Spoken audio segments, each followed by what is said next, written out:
Hello everybody and welcome back to my channel. Today we are doing something that many people have asked for many times, and that is an official Dawncaster archetype/class tier list. Now, this has been probably about a month in the making. The reason this has taken so long is not just gathering all the assets the way you see them here and making the tier list itself, but is I decided that, look, I think I'm pretty good at the game, I'm pretty knowledgeable, but I'm definitely not the best player. I needed input from lots of other people to make this tier list work. So this is not just my takes on the class, but I got about 10 people, longtime players, longtime community members who are really good at this game, way better than me.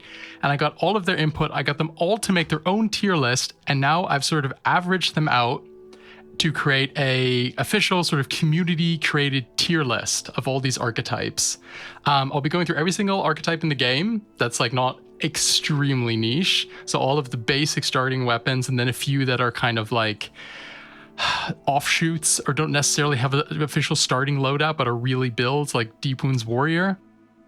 I'll be talking about why they're good or why they're bad, pros and cons, and we'll be ranking them against each other. Before we go into all of that, I'm going to have to first talk about how we chose to measure the difficulty in this game, because it's not Magic the Gathering or League of Legends or whatever. You can't just look at the top decks, see how they perform competitively, take data from a million games, and then basically mathematically prove what is the best deck in a given format. This is not how this game works. This is a PvE game.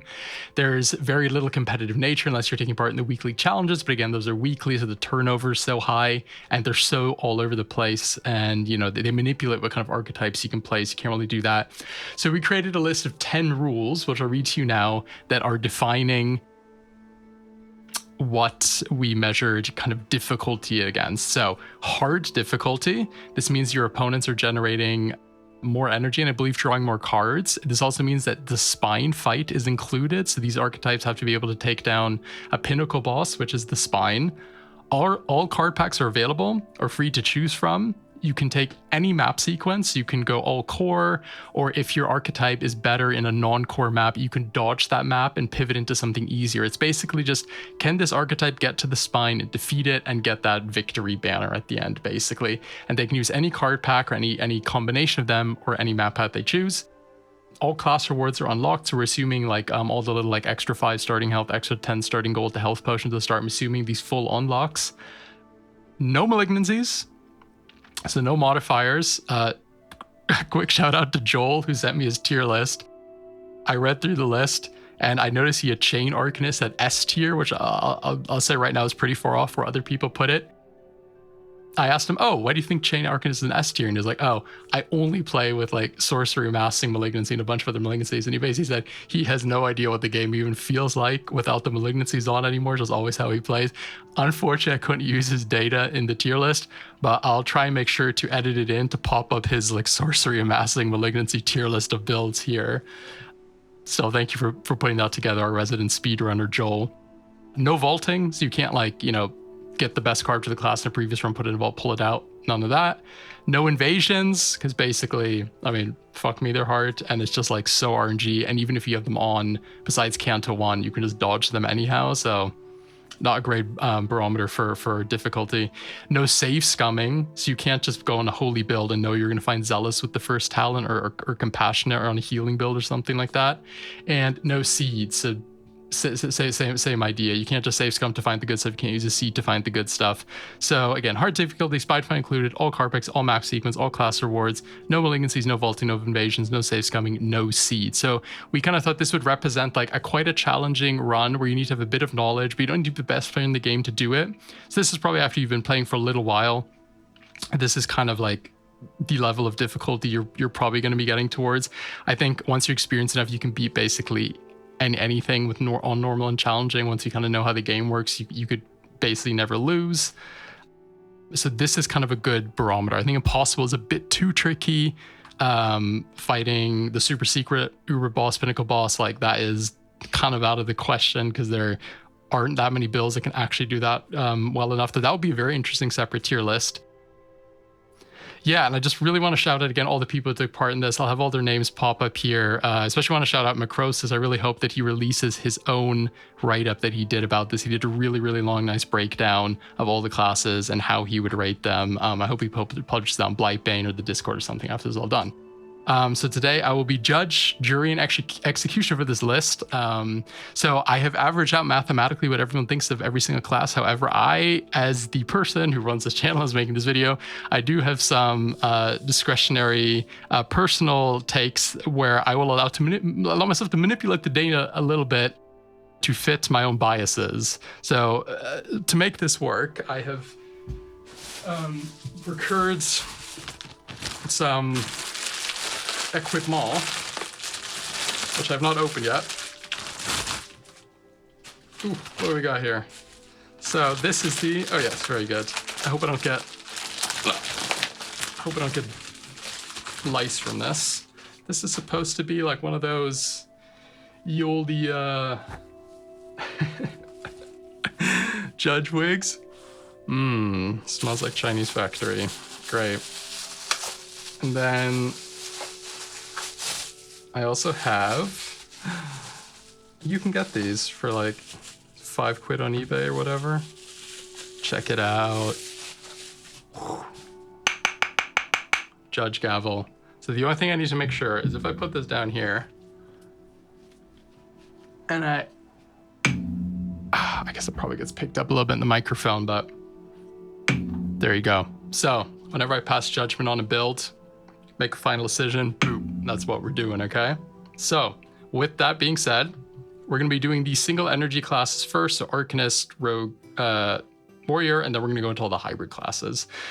So the very first class today is the Chain Arcanist. As you can see, I've brought up the basic attack, the usual starting card you're going to be using, and the starting talent. So this is kind of like if you've just downloaded the game first for the first time, this is what you're going to see. Now, Chain.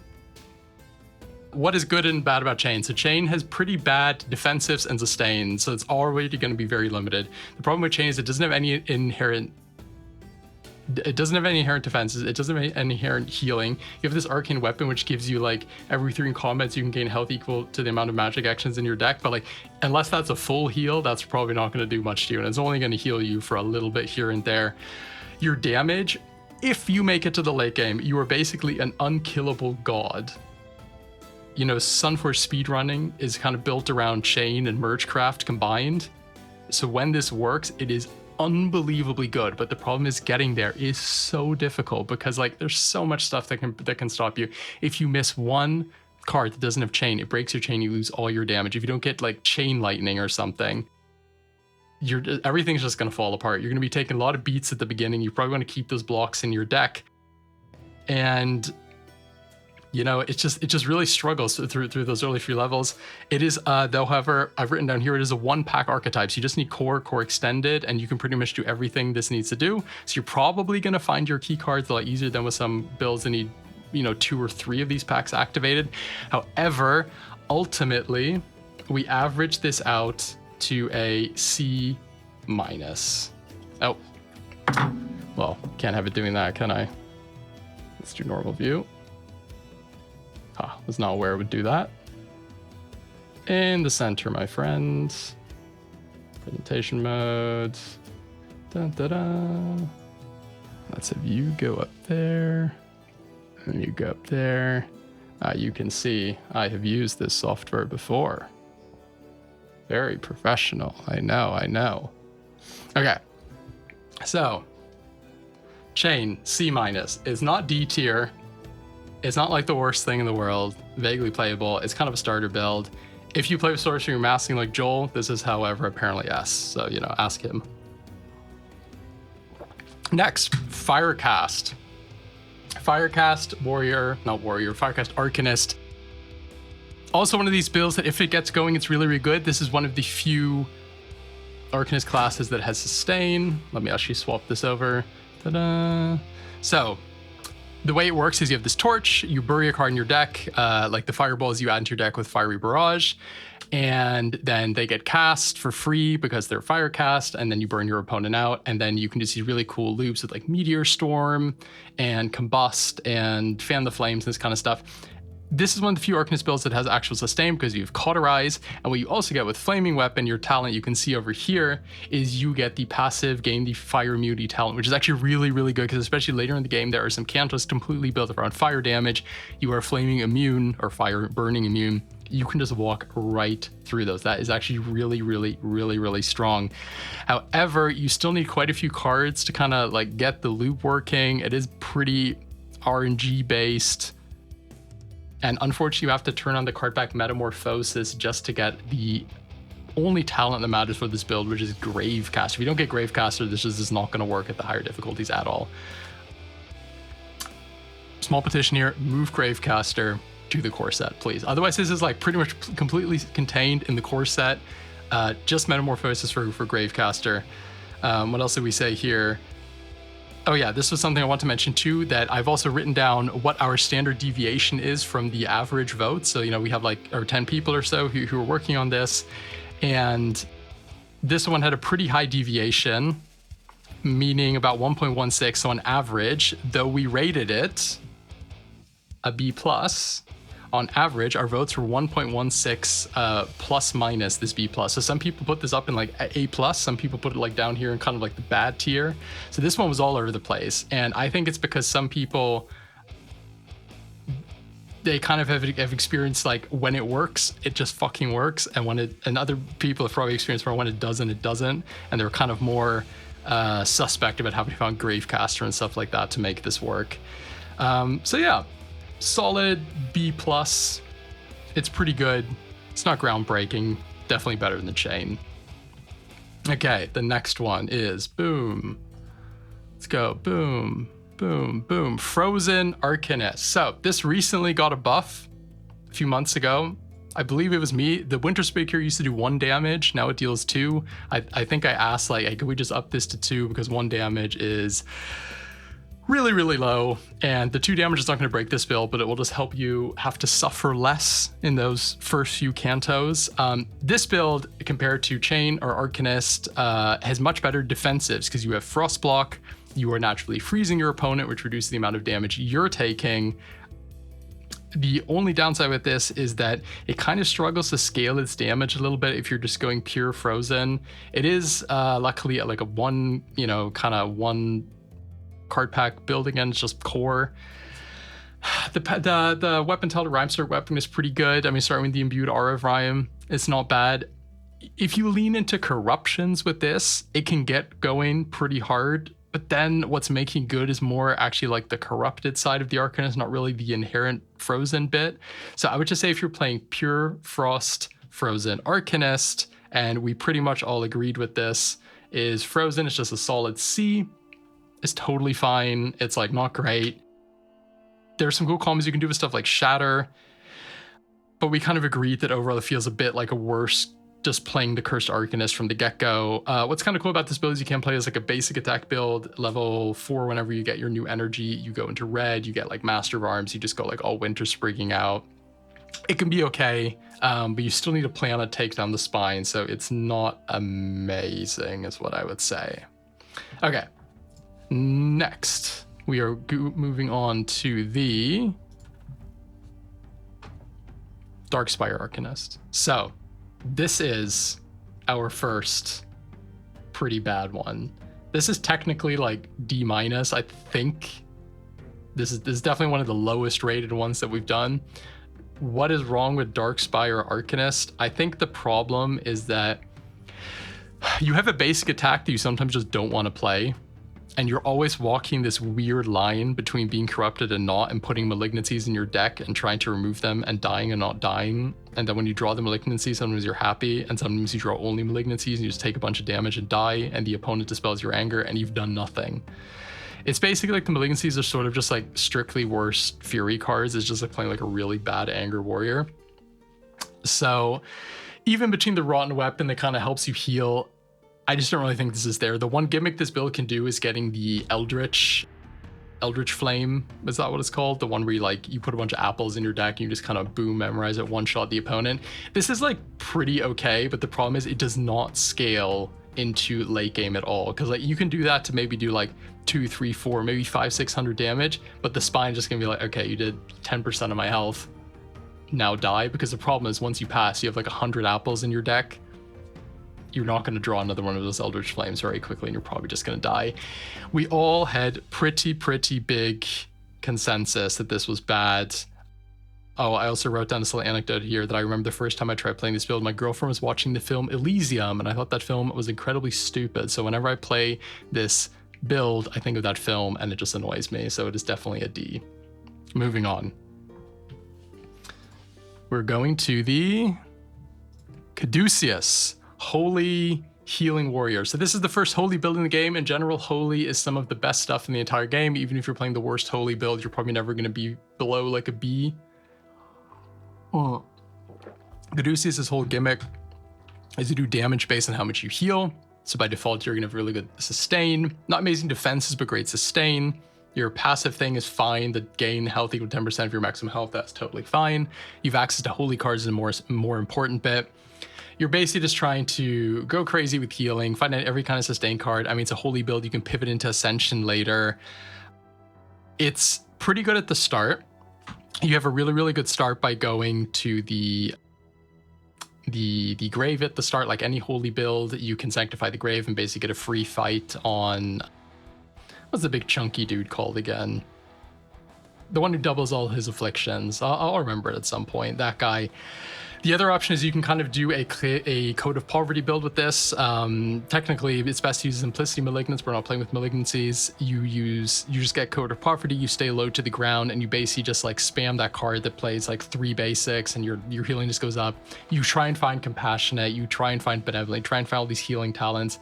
You will just shred through the opponent. And then if you're playing without the Simplicity Malignance, you can even get, I think it's called Burning Resolve, the thing that inflicts a burning equal to the amount of healing you take, because if you imbue it, you get past the Code of Simplicity limitation, and you can just absolutely pop off this way. However, I think this build is quite dependent on like quite a few things coming together, and often your sustain doesn't quite outmatch how much damage the opponent's doing. If you get like poisoned or whatever, you're not healing, and then your damage doesn't scale. There's quite a lot of stuff that can actually like push this build back down. I wrote here, yeah, if you get any of the healing talents, this build probably goes to S, but otherwise it is just a very solid A was our consensus. Okay, the next one we're doing here is, let's see, we're doing Attunement. So, Attunement, super powerful once it gets going. This is a very like fiddly kind of clicky build where you're clicking, you need a lot of little bits to kind of make it work, but when it goes off, it is absolutely crazy. If you can get enough cards to make the combo lines work, you are going to win like pretty much every fight. The problem is you need to get there, and the early game is pretty okay because you have like Frozen, you have Burn, you have a lot of little ways to kind of get at your enemies, so no matter what they bring to you, you can kind of snap back somehow. But yeah, if you just can't get your Attunement going, if you can't get the right cards, this build totally falls apart. It really sucks against Daze dominated Pin because you need to take really long turns in very specific sequences to make this. So it's a total solitaire deck. There's no real back and forth. However, overall, I think we kind of said this doesn't have good enough sustain. The damage mitigation is okay with Barrier. It needs too many cards. We gave this, despite it being a saying it was pretty fun, we gave this a C-. It's held out of D because it's just like the strong late game. But yeah, overall, people thought it was just a bit too weak for how, or it just needs a bit too much stuff to get going versus how weak it is at the beginning, though it does scale pretty well. If you get to the spine, you're probably going to win. Let's put it that way. Cannot be said for every single build. Okay, the next one is so Arcane Weaver. I mean, I don't even know what loadout you're using with this. This is a very strange build. This is kind of like an open to interpretation sort of basic weapon, because you're basically just doubling your next basic magic action. Does that could be anything. I mean, I don't even know what weapon ton you're taking. You could probably take, you could take Flame, you could take Arcane, just literally anything you want. This is a very much like a Tinkerer's Toolbox kind of weapon. you're basically being giving the doubler up front rather than the good card. You need to find the good card. You need to make up something that works, right? It's up to you to figure this one out. However, all of that means that we did also give this one another D-. I'm actually going to check real quick if we gave Arcane Weaver, Dark Spire a worse rating. No, we actually gave Dark Spire a worse rating by a small margin with pretty high consensus as well. So the average deviation is 0.7. So we were pretty much all D+ range. This is a bit of a build where I always kind of feel like you're putting the, what's the phrase, cart in front of the horse. It's like you have the doubler, but you don't have the thing you're trying to double. Whereas with other builds, it's like, oh, here's the cool thing I'm doing. And now I'm going to find the thing that makes it scale. So here you have the scaling thing. And you might think, well, that opens this build up to everything. But like, it doesn't do burning better than the burning Arcanist. It doesn't do frozen better than the frozen Arcanist. Like, I don't know. I always think with this, there must be some card in the game that just like totally breaks with Arcane Weaver, but I've yet to find it. Pretty much group consensus is not very good, and it does such little damage, and you need other cards for it to make it work. It's just kind of, it's just bad. We don't really like it, is the truth. Okay. The next one is this is the Gilded Staff Arcanist, and this is also one where you could take a few different weapon talents. You could take Holy Weapon. I guess you could also take Devout Weapon if you wanted to. You just really need the access to Holy cards if you're asking me. There's two main ways of playing this. I would say like the way I feel like it's intended to be played is you take Recite and you play Hymns. Because what the Guild Staff does, if you spend Divine Energy on it, you repeat all your start of turn effects, all hymns basically trigger at the start of turn. You use a Recite, you get a bunch of hymns, you trigger them quicker, and that's how you win the game. The other way of playing this, and I think this is how some people might have interpreted it, because this thing got pretty high rating, average, but it was pretty controversial with the strong deviation about 1.1, so we're all ±1. The other way of playing this is you basically play, again, Code of Simplicity, Code of Poverty. And what's really good is if you get the Code of Poverty, because that draws you a card at the beginning of turn, it gives you Divine Energy at the beginning of turn, and Gilded Staff triggers your start of turn phase. With the Gilded Staff, it triggers it, you draw another card, you get another Divine Energy, play another Gilded Staff, and you just kind of do this loop, and you just loop through your entire deck just endlessly until the opponent's dead. And yeah, that's like really freaking strong. That's incredible. Nothing to do with hymns. That's a totally different way to approach this. The thing with hymns is that they are definitely a bit RNG based, especially if you're relying on Recite, because you never know what you're going to get. You never know what level you're going to get. And the upcoming expansion, Synthesis, which I'm not taking into account here, I will be giving my prognosis on some of the builds later, because I have been playing the beta. It basically adds more hymns, and Recite becomes even less reliable if you're trying to do one specific thing, because all of a sudden you're getting the new hymns involved, right? And it's like, oh no, like what I didn't need either of these for my build. So I think this build is going to be a little bit in flux in the future. We're gonna have to figure out exactly what to do with it. However, all that being said, it's still a holy build. It's still pretty good, and we did still give it an A-, though I said like over 1 point. It was a 1.12 deviation plus minus. So you know, some people thought it was like A+. I mean, not S, but like strong A. That's kind of where we put it. So this next one is again one that we doesn't necessarily have a real loadout. Again, you can take anything here. I'm not even really sure what I would take here. I guess you would probably just take Arcane Weaver as well. And this is the Mergecraft Arcanist. I can say right now that this one basically also got a pretty bad rating. It's kind of a combination between Chain and this Mergecraft thing. Mergecraft's basically if you have one of these cards in your deck, you add another one, it upgrades them all. This is very, very dependent on getting Amalgamist and Duplicity talents. If you don't have those, this build just doesn't work. So you need 2 talents to work. You have a rough roll again, you have no sustain, you have no barrier. Again, if you get to the end game, this is the best build in the entire game. If you could start with all the end game stuff and those 2 talents, this would probably be up here somewhere, but you do not, so you're down in D. If you ever want to know a bit more how this build gets broken, you can watch my Sunforge speed running video if you want to know a little bit more about that. And then concerning the Arcanist, we have one more build here, and that is the Cursed Arcanist. So, Cursed Arcanist, the newest archetype from Eclipse, incredibly strong. If you ask me, so this one we gave a high rating. I think it could have been even higher. This is basically like what I was saying the Frozen Arcanist can become, but just kind of is from the start. You have this crooked wand, it swaps into another wand that heals you, so you have innate sustain, but you're also afflicting your opponent down, so you're probably like freezing them, you're probably giving them weakness, they don't do much damage to you, you're healing yourself, you're doing damage to them. It's so easy to get potions with that, like, was it like the cook pot card thing where you get a potion, you have incredible sustain. It's a bit slow, it's definitely a bit slow because you're kind of like slogging the opponent out. Once you get all your synergy pieces though, you are going to rip through your opponents. Like anytime you play blood cards, you get barrier, you do damage, you do this, you do that, and at the end of the game, you basically just turn one, you open up your hand, you look at all your cards, you just start kind of shuffling through them, and then after doing that for about 5 minutes, the opponent falls over dead. Really, really, really strong build. The only problem is there are quite a few of these cards you need to really make that work, so it did not escape A-. However, A- is still pretty good. This also had a decent amount of controversial standard deviation of pretty much exactly 1. So a lot of people put this up here. A lot of people put it much lower. I think some people are more sensitive to the fact it needs quite a few cards to really move on into the late game. And some other people are kind of like, well, technically all you need is the Eclipse back on, so you can find them quite easier. I would say I agree more with the top end. I think this is like an A- A kind of build. Really, really good, really, really strong.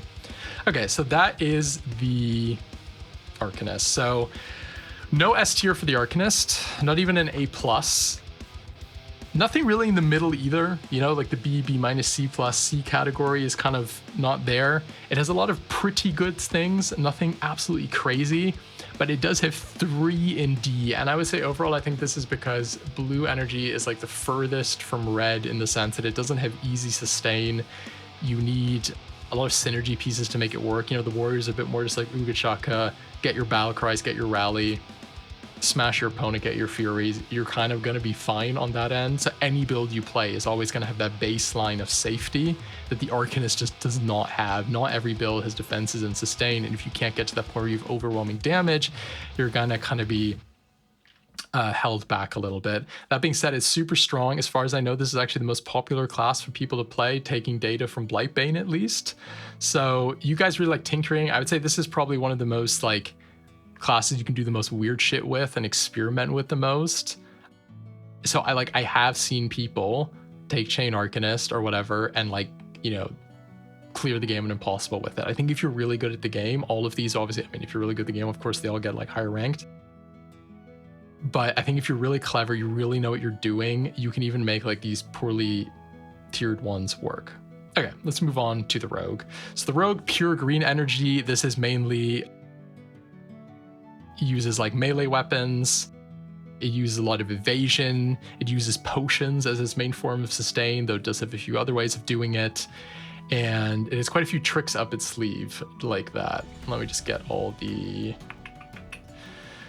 cards up for this one. So we got Stealthy Weapon over here. Here you get a little insight into the mad collection of things I've screenshotted from this game just to make these kinds of videos work. Okay, so the Rogue, yeah, it uses like evasion, it uses potions to sustain itself. Super fun build. I think this was the first class I ever played when I downloaded the game. I don't think I went for the Arcanist. I've always been like a Rogue guy who play World of Warcraft. It's all about the Rogues, right? That's what we like. Starting with the Rogue is the ambush class. This is going to be the first thing you play when you have the Rogue. This is the first thing you have unlocked. I really like this play style, mainly because just feels like you're playing a rogue. You're kind of sneaking around, you're jumping out, you're ambushing your opponent, doing critical strikes, resetting your ambush. This is kind of what like playing sub-rogue in World of Warcraft feels like to me. Really, really fun. It has probably the best weapon talent for the rogue. Okay, there was actually another weapon talent that got introduced in Eclipse, is also really up there, but you can play any build, any rogue build with Stealthy Weapon, and it'll probably at least be as good as what is designed for it, if not better. Like if you're playing a rogue build and you're like, I don't know what to take Stealthy Weapon. You basically just get a free first turn and like a potion does something good for you. If you get the weapon, it's called Weapon Master, the talent or whatever, that reduces your weapon talent by 1 combat, you can use this every combat. You have a first free turn every single combat. That is so good. However, this build really struggles to scale into the mid and the late game. You can shred through the first canto, 2, maybe 3, and then you just get hard blocked because your damage is not scaling. You're probably gonna need something like Craftsman, multiple ways to upgrade. I mean, your best way to do damage is to pivot into poison, but then you're basically playing Poison Rogue, which is overall, yes, a much better build. And so Ambush Rogue, we gave a C-. Now, by the way, as I fill these up, this is kind of a fluid line. It's not exactly left to right, but like more or less C-, D+. It's not a huge difference in our votes there. This is a solid C-. If you can get Painbringer, it's pretty good, but like, again, it just struggles that mid and late game. Next build is Poison. So this was nerfed quite a long time ago. I think I forget what that poison talent is called that heals you based on the amount of poison damage you do. That used to be the starting talent. The new one is Baneful Weapon. And Baneful Weapon is whenever your foe takes damage from poison, gain 1 health, which is pretty good at the start. However, this does not scale into the late game. If your opponent plays like 2-3 cards, you gain 3 life, and like Canto 7, like who gives a fuck, you're gonna die. This is a great build for Compassionate because it essentially doubles your healing. This is a bit of a weird build though, because you have the Kanjali as the new weapon. I don't know when it got changed a year ago, and this is like a poison / Sinister build.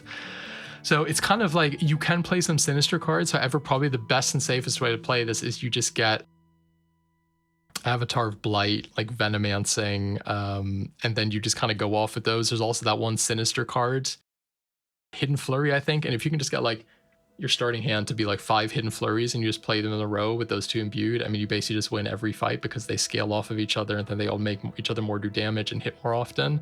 So that's like a free win. However, to get to that point, you need multiple enchantments, you need multiple cards you're not starting with. You need to get through like the early and mid game. There's a lot going on there. So unfortunately, we weren't able to give Poison anything higher than a C+ this time. But still, really, really good.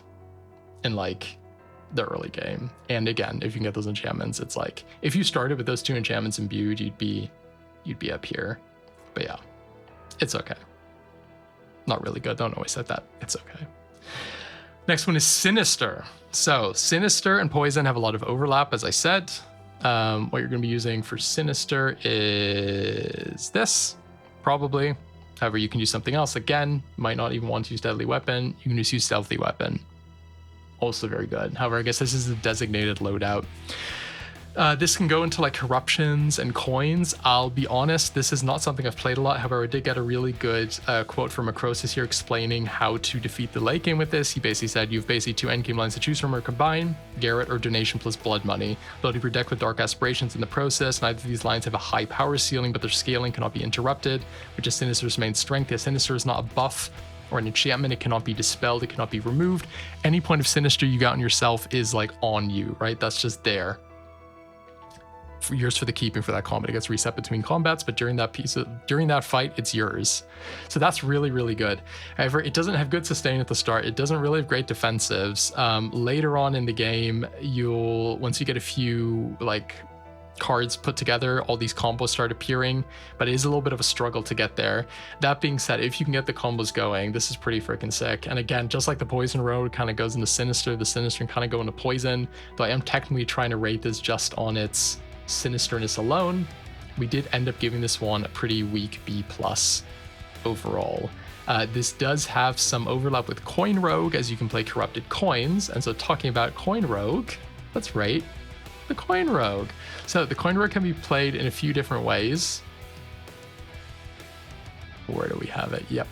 The traditional way is playing it as a holy build. Well, not really a holy build. This is a very weird class in the sense that you have access to holy cards, but you are not holy. You're going to be using your Gilded Blade to get lucky coins that always cost you money whenever you play them, and they give you divine energy if they're played with ambush. And then you can use Archivist's Weapon to start your next combat with an acquisition, and what acquisition does, it lets you kind of delve a holy card. And this build pops off most if on your very, very first delve you get super lucky and you get Code of Chivalry, I believe is the one where you double all your blessings. Then you try to get to the Code of, I'm just saying it's Code of Chivalry. The Code of Chivalry status where you're doubling your blessings every turn, then you just try and get like 1 anger, 1 zeal, and then your damage just goes crazy, and you can just flick your opponents down with anger, and you defend yourself with regenerate and shield and all that kind of stuff. Though that is super luck based. The build is very flimsy. You're not doing very much damage. You need a lot of stuff to get your damage working. If you get a few bad acquisitions in a row, you've stuffed your deck with a bunch of crap you probably can't even cast. The whole thing falls apart and you're almost going to die instantly. Again, one of these builds where it's like, if you make it through the early and mid game, you're fine. If you don't, you get kind of wrecked. C+. Totally fine. Okay, next one is the Shortbow Rogue. So this is one of my favorite builds for the Rogue. You're playing a flanking build. Flanking means you have to fire the cards from either left or right of your hand to work. Your bow basically gets replaced by a random arrow. So there's a lot of RNG involved in this build. Sometimes you want that blunt arrow to daze your opponent, and you get the frozen arrow, which tickles them a little bit. So it has quite a lot of RNG, but with that RNG also comes a lot of versatility, because you can pierce, you can burn, you can freeze, you can daze/stun. This is also a build that can benefit from, again, taking the stealthy weapon instead, just to get a free first turn to do your setup. However, to make this build really scale into the late game, you need double knock, and you need, I think I wrote it down here, double knock and sharpshooter, and ideally an assassin's mark. If you get these 3 things, you're golden. You just kind of like, your damage just scales exponentially or whatever upon itself. The only problem is that double knock is in Catalyst, and it's the only card in Catalyst that we care about. I would love if double knock could be moved to core. That would make this build so much better, and you wouldn't have to turn this entire Catalyst pack for like kinda not much of a reason. But double knock is just so good, it's really worth doing, just on the off chance you can find it. If you don't find it, you're really going to struggle to go into the late game. However, we did say that this build is overall pretty good. It has the same flaws as a lot of other rogue builds, where it doesn't have any like super good sustain or defensives. I mean, you can use the same sleight of hand potion trick as you can with any rogue build, but those aren't unique to this. So we did give it a B- in the end, which I'd pretty much say. If the setup were less complicated, it would easily be an A or an A+. But there's too much stuff going on. Okay, the next one is pretty popular one. Now, can I find it even?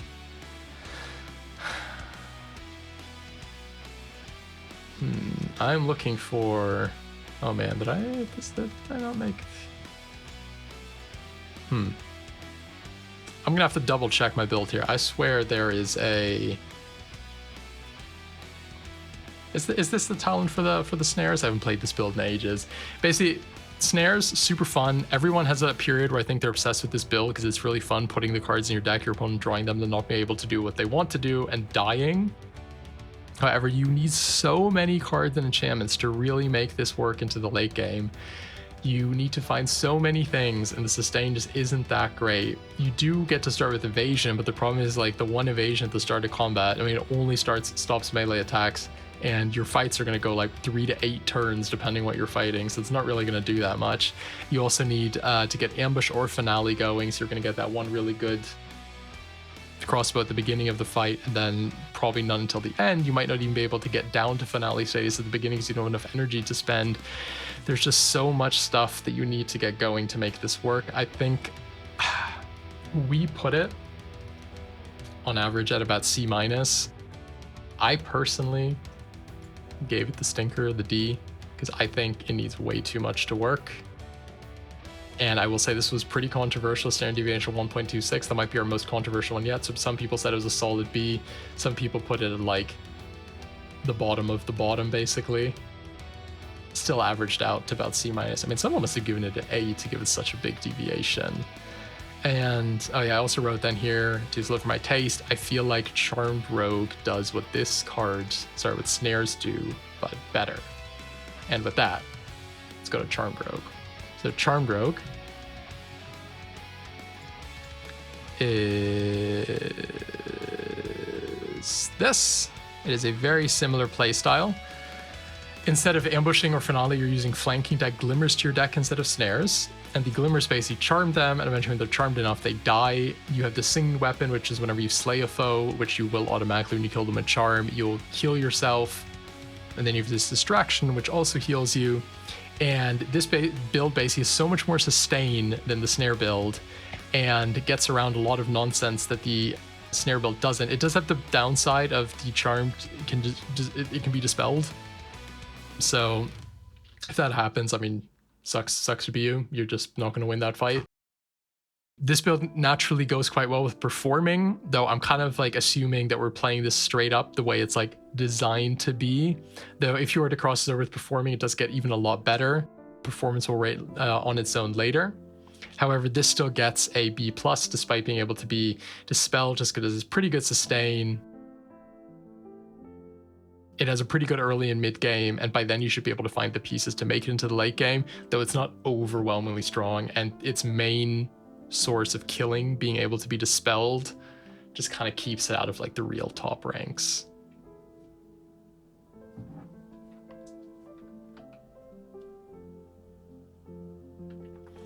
So after Charmed, we're going into Performance Rogue. Performance Rogue, another build that I really love. It is, what do we got here? Well, Performance Rogue, what do we take? There's quite a few ways you can play this. You can technically play this with the Snare setup. You can play this with the Glimmer setup. You can play with the Throwing Knife setup. So many different weapon powers to choose from. You could play with Charmed, a singing weapon. You could even take Archivist weapon. You could take Cartographer's weapon. I personally like playing with Stealthy weapon, again, just because that first free turn to set up all your performances to get everything going. What makes performances good? Versatility, and the fact that performances just cannot be interacted with whatsoever. Once performance is going, it cannot be dispelled, it cannot be stolen, it cannot be interrupted. They cannot do anything about a performance that is going. There are free cards like the, what's it called? Like Enter the Stage? No, I have it here. Grand Entrance. If you get a few of those, you can chain them together. You can just do a whole bunch of performing. All of your like best cards basically are all common rarities. So you have Grand Entrance, Chorus, and Abracadabras. You're going to be finding a shit ton of those. And if you just like took any three of those in any random combination, threw them all in a pile and played them, you would have a pretty good build. It's just that good. And then this build also has two bespoke talents in the Harp and the Shredder Axe. And the Shredder Axe is kind of funny because this changes this from like a whoop-de-whoop-de-wee, look at me, I'm dancing, into a just like critical strike, murdering the opponent kind of build, right? You're just smashing them down with the axe. You're trying to get critical hits. You have the empowered performances. It's pretty sick. So it's kind of like a build that has multiple playstyles within it. Super versatile. It is great sustain. It has great card draw. It has great damage. It can do Charmed if for some reason that's better. Super versatile. We ended up giving this an A-, so not like amazing, but still really good. I think the problem with this is that it can struggle to scale a little bit into the late game for the spine. There are, however, some really good combos here. Let me see. I think, yeah, I wrote this down. Somebody once told me this works wonders if you get Skylar's Quiver combined with the Love Struck enchantment and the Grievous Wound talent, and the three of those combined can basically take down the spine. But again, that's like quite a lot of stuff on top of the other stuff that you're also trying to pick up. That being said, really cool build, really strong, combines really well with other stuff. It plays well with others. Isn't that what they put in those like children's reports? Okay. And this next build is the newest build from Eclipse, and this is the Pirate Rogue. So Pirate Rogue is kind of a build that isn't even a build. Pirate Rogue is just like, can you think of it? Here, you can do it. Because of the treasure maps, they basically let you find any card in the game, combine them with any other card, and just build whatever the hell you want. So this is probably the build that rewards you most for game knowledge and just knowing the card pool inside out. However, not only is it amazing at just putting together any combination of cards you want, you can also just completely ignore the treasure maps, just get Lost Lagoon and double tap, and just crit every opponent down like it's no one's business. If you just get Lost Lagoon, you upgrade your double tap to get more ferocity, and you crit your opponent with the flintlock side of the cutlass, you can just kill anything. And you can also put those upgrades on anything else. Like I did a video where I followed a guide that was all about putting the upgrades on the One Ring, and then you just burnt the opponent out with the Ring. The Ring of Power, I think it's called. So you can either be really smart about this, or you can just play like the dumbest version of this build possible. And it's really easy to get Lost Lagoon. Guess why? Because you have treasure maps. You just find this one legendary, which is super easy to find with this setup. You get double tap it as a comment and you just go off. So it doesn't matter, like you're like 200 IQ or 5 IQ. This build is broken on both ends and in the middle, of course, as well. Again, this is another build if you just want to go like big stupid crits. Just take Stealthy Weapon again, stun your opponent for the first turn, get more crits in, set up for that. You don't even need to be all smart with the Cartographer's Weapon. And then like anything you want to do, you can get the Lost Lagoon, you can upgrade, you can get gold, you can get sustain. This is basically the first pretty much uncontested S tier pick. We gave this, there's almost no deviation, 0.48, so people are either giving it a plus S. Super high consensus that this is really amazing. It's also quite easy to find the Lost Lagoon because you can just transmute it from the starting card Adrenaline Rush. You also only have the one card pack on Eclipse. I don't know. Well, there's not much to say about the pirate. It's just really good. It's like, it's kind of broken, I guess. But I think it's also broken in a great way in the sense that it rewards you for knowing the game. Macrosis, I think, did a 0 card build of the Pirate Rogue where you basically just load into the fight and through some combination of enchantments, it just instantly one-shots every opponent. And it's like, what the hell is that? That's only really possible with the Pirate Rogues. This is a super cool build. Really, really good. Really fun to play. Again, on both ends of the spectrum. If you're like drunk off your ass, you could win with this. If you're like, you know, cerebral as fuck, you can win with this. You're always going to win with this. It's just really, really cool. So that's all the rogues. Compared to the Arcanist, what do we have here? We have our first S tier. So we're skipping right over A+, going straight to S. We do not have anything in D. There's nothing like truly bad going on with the Rogue, which I'd say is like a pretty big win, right? We don't have any true D tiers. I would say the two things holding any Rogue build out of the true D tier is, again, Cartographer's Weapon and Stealthy Weapon, which either like helps you get a free turn sustain or it lets you just help you find all the cards you need. So, you know, you have these two amazing weapon powers that are super versatile, and the Rogue sustain is just a lot better than the Arcanist because every single Rogue has pretty easy access to the card Sleight of Hand, and Sleight of Hand is just such an unbelievably broken card, especially because you can have it in multiples, and you can just draw potions out of your deck, you can just draw good cards, you can draw upgraded cards, and for some reason it also makes them free. I don't know why it does that. It is so good. I would say between these two weapon talents and Sleight of Hand, Rogue can just like not really be true D, I guess, despite, you know, I said I'd put the Snare Rogue in D. I guess it just can't ever be that bad. So yeah, overall Rogue we rated higher than Arcanist. And yeah, we got our first S tier. I think that's pretty exciting. So we're going to move on to the red energy only class. This is the Warrior. This is probably my favorite class. Hunter close second.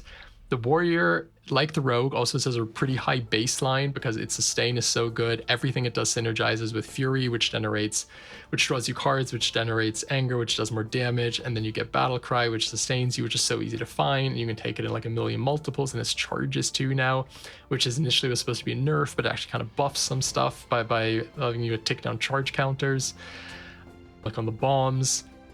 It has the Reaver, which, like, if you don't know what starting weapon to do, you just take the Reaver and you probably won't die, you know? It's just so good on every single level. Like, the baseline of this, compared to the Arcanist, which, again, like, the baseline is pretty low and it really has to prove itself. This one has an even higher baseline than Rogue, I'd say.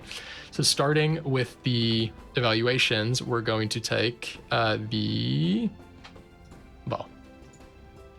before we do any of that, actually, let us get the basics up. So the first one we're talking about is the Warmace. Whoa, why are you so big, Warmace? Oh man, this took quite a long time to set up. We're gonna get that, we're gonna get that. Screenshotting all of these, editing all of these. It's fun though, kind of like really thinking about everything again. That one we can stretch up to there and close this again. Okay, so Warrior, the first one we're going to be playing or talking about is the Warmace Warrior. Again, this is the first thing you get when you play the Warrior for the first time. Warmace is like It's kind of like playing the Amber Hauler. Basically, every time you do damage, you put brittle on your opponents, you do more damage to them, you'll apply even more brittle. It just kind of, the more damage you do, the more damage you do sort of thing. It's kind of like Chain, but for warriors. It's actually very similar.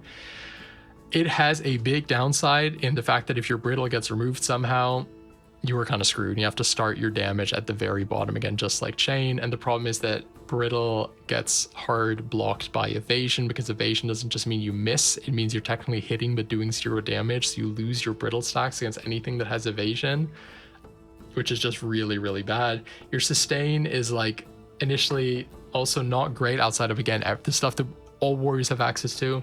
Mending Weapon gives you a bit of health. You don't really have any great defensives. Your basic cost 2. As far as warriors go, this is like not that amazing. We ended up putting it at a B-. However, this one had pretty big deviations. Some people thought this was like really bad, and some people thought there were like some cool tools you can use to make this absolutely pop off. Like if you manage to use something that's a bunch of basic attacks to make your Warmaces free, and you just hit a bunch of times in a row, you know, your damage just goes up like blah, blah, blah, blah, blah, and you will destroy your opponent. However, it just doesn't really do too much until you finally get to that point. So I think as far as warriors go, this is like fine. So, oh yeah, I personally gave it a D. I really don't like it. I just think the thing that the evasion consumes the brittle stacks is just too brutal. Especially when you just start playing the game and you're in core, there are too many opponents that have evasion in the Blightwood, which is where you're going to go. I know this tier list is using any starting map. You go to the Blightwood, you have the Wolf, you have the Raven, everything has evasion. It is so brutal. It is so hard to get your stacks up. B-. So, next one is the Armor Warrior. So the Armor Warrior has, of course, good defense, because by default, you're gaining a ton of armor, and then you're trying to convert that armor into damage in the long run. However, the problem with this is that you're actually not gaining the armor directly from your basic.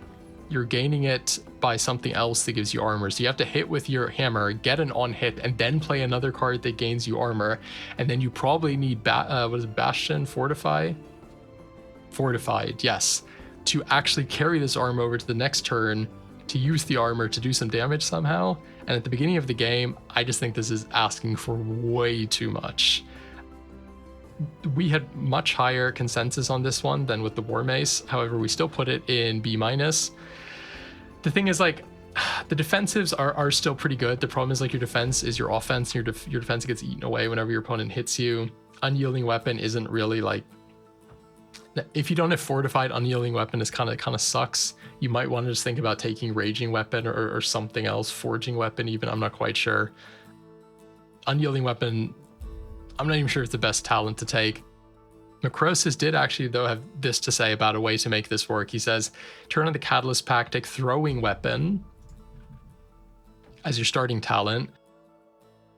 With access to Catalyst, you have multiple sources of Fortified, including Power Armor and Battle Command. From there, you can go any armor line you want. Bash, Steel Charge, Stand Your Ground. The most consistent is the classic Dark Steel Ammo, which works because all of your melee cards are now ranged. So that's kind of a way to make it work. However, I mean, I think I listed just about 6 or 7, maybe even 8 separate things you need to get that working. So I don't think that can be anywhere higher than this, if you ask me. Okay, this next one. This is like the foundation of any warrior build, and that is the Reaver. So classic Reaver loadout, honestly, just whatever the fuck you want. This is probably the more defensive side of the Fury build, because in comparison to the Maul that we'll talk about later, which scales off the damage component of Fury, this one scales off the frenzy component, which lets you heal yourself, so you're not going to use them as a damage, but you're basically unkillable. I would take Raging Weapon. Whenever you gain anger, you gain that much life. You take Battle Rage. You get Furies, they trigger your Frenzy, you gain life from Raging Weapon, blah, blah, blah. It's just this endless circle of healing yourself and getting stronger with anger. If you manage to find the Hellforged Axe, you're basically unkillable.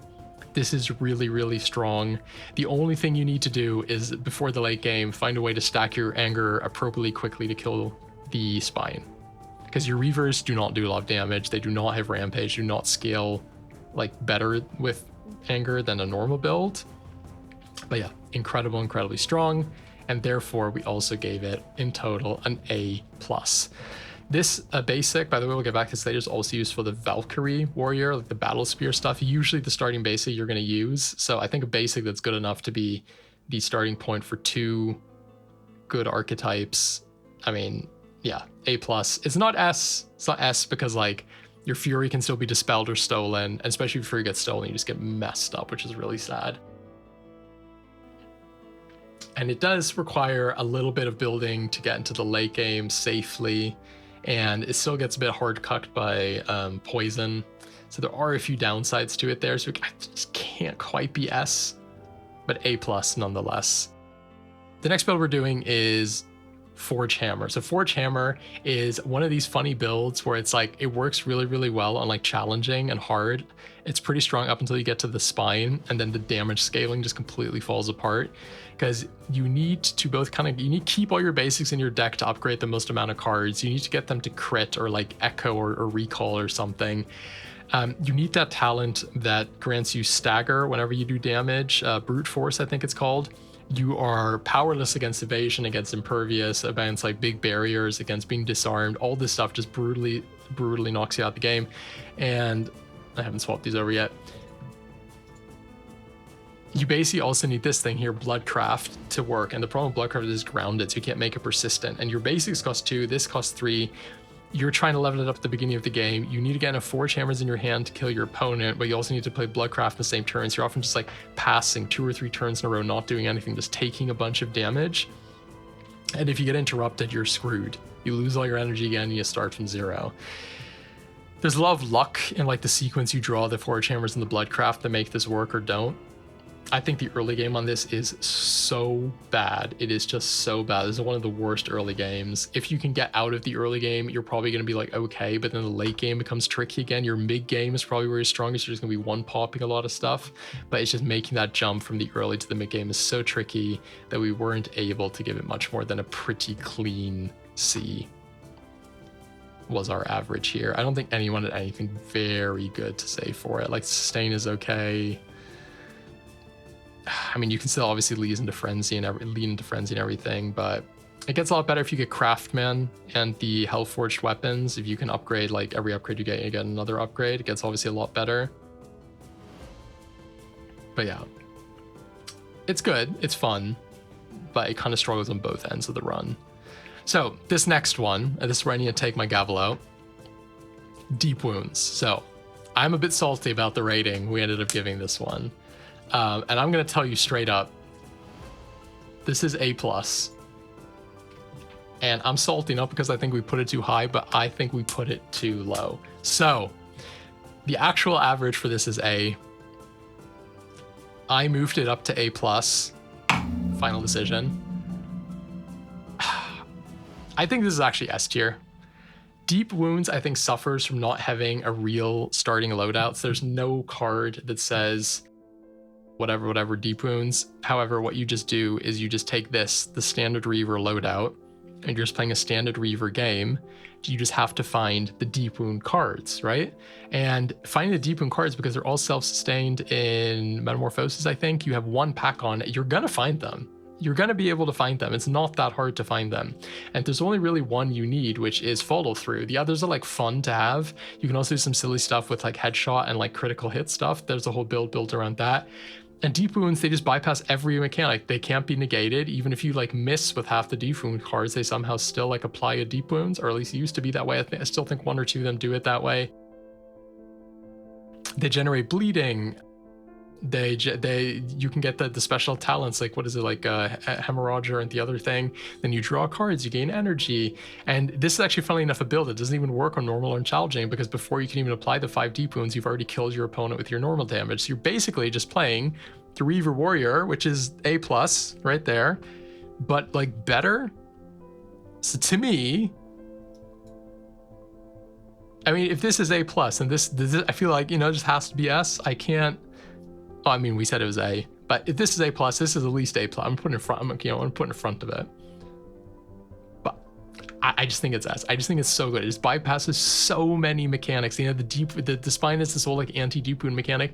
Who cares? Just apply more. You can't die anyhow. You're playing Reaver. Like, who cares? Also, this is an amazing build for Is it Mage Slayer, the talent where you can't gain afflictions or you can't gain blessings? Because after a certain point you have enough deep wound cards, you don't even need the anger anymore to scale. You just take that. The spine can't do anything to you, nothing is afflicting you anymore, and you just do deep wound, you win. It's that easy. You just dodge all the fights that are bad for you and you win. It's so easy. There's so many cards that make this good, like Muscle Memory. Unbelievable. I mean, it's good in every build, but it's like even better in this because you just pick out the deep wound cards from your deck that are pro for that situation. You need flanking. Do you need ambush? Does it need to be the third card you play? Can it just be follow through? Because it's like any turn you've achieved a flow. It's so easy. It's just so good. It's so good. Yeah, people did not get because they say it's a bit inconsistent because it does not have like a true deep wound starting card, but I just think this is like an exception. I just think this is up there with Pyro Rogue. I just think it's up there. But yeah, at least A+. So the next one, this one is a bit sad for me, but I understand it and I agree with it. Unlike with the deep wounds, this is the this is the Balm Warrior. So this is my profile picture on the Discord, the Balm Warrior guy. This is really, really fun to play. It's really, really cool. It's really, really unique as well. It is unfortunately a little bit RNG based with which bomb you're gonna get from your deck. The other downside is even if you're building custom bombs with that card that makes custom bombs, you are going to often make custom bombs that are not right for the situation and everything is just going to fall apart. You're going to want to stun and you get the healing one, you're going to want to heal, and you get the anger, the shrapnel one, which you don't want to get anger for it. Also, all of your best cards operate as self-charges. If the fight goes too long, like the the spine, your cards are just going to run out. You're not going to have your cards anymore. But I just think this is super fun, super versatile. It really rewards you for kind of like planning. It has a pretty decent sustain. It can do a little bit of everything. It does nothing amazingly. It doesn't scale as well with anger as any other class. It doesn't stun as well as other classes. However, it does have some cool tricks. You can make bombs persistent, so they stay in your deck forever. You get the stun bomb, you make it persistent. You just kind of chuck it out willy-nilly whenever. The updated battlecry, the charges, has somehow made this deck better rather than worse. But all of those pitfalls and the fact that the damage scaling can sometimes kind of suck. If you don't get like anger or something like Battleborn, you might struggle against the spine, or you just don't find shrapnel bombs. It does fall apart a little bit. There are some cheeses you can do to get infinite upgrades on a persistent bomb, which is pretty good. We ended up landing on a B+. Put it there. However, I must say the deviation on this one was pretty damn high, 1.15. Some people were way up here with it. They thought it was really good. Some people thought it was absolute trash. I think B+ seems pretty fair to me. Talking about the ranged weapons on the warrior, we are going to go to... So this is another one that has a few different loadouts you can take. So technically, I think this is how you're supposed to play this. It's kind of like Bolter. Bolter says the next Bolter this turn critical hits and interrupts, and you take Court of Combat, which whenever you interrupt, you gain energy, and the throwing weapon to make all your other cards ranged, so that you can take ammo, so that your Bolter and all your other cards benefit from being ranged. I personally don't like this too much because the Bolter costs 2, and playing 2 of them in a row at the start is really, really hard. Later on in the game, once you get like basic attack replacement cards, it gets a lot better. The designated starting card of combat, I think, is just way too expensive and just doesn't do anything or enough at the start of the game. Later on, it's great. If you can imbue it later on in the game, this is really, really good. But at the start, don't take it. Much better to take is probably just backswing, because you get a free Bolter hit. You get haste, which makes your next Bolter, hopefully your next Bolter you draw cheaper. Helps you kind of just the combo going. Brawler's Mark, incredible imbue for this. If you can get that going, it's really good. There is a Deep Wounds variant of this where you get dual mastery, and then you get some kind of way to play a bunch of basic attacks in a row, and you just fucking go off. If you can get that together, this is like really, really high ranking. But I think kind of it has this like really high ceiling, but just this really low slad floor. But it's not like so bad that it would go down to C. This is actually going to be our first straight up B. The big red B. Oh, I think also, what did I say here? I think Brawler's Mark is unfortunately, yeah, it's in one of the card packs that this deck otherwise doesn't want to use. That kind of like is a little bit annoying. But yeah, our consensus was B in the end. Okay, one of the two new, I mean, whenever Eclipse came out over half a year ago, is the new archetypes is the Chef Warrior. So the Chef Warrior, really, really cool, super unique. It was the first class to use the ingredients as its main tool to do everything. I mean, one of its biggest benefits is that it is super, super, super versatile, right? It can heal against armor, deals afflictions. You have two stances. You have the frozen stance, serve hot, serve cold. One does damage, one that defends you.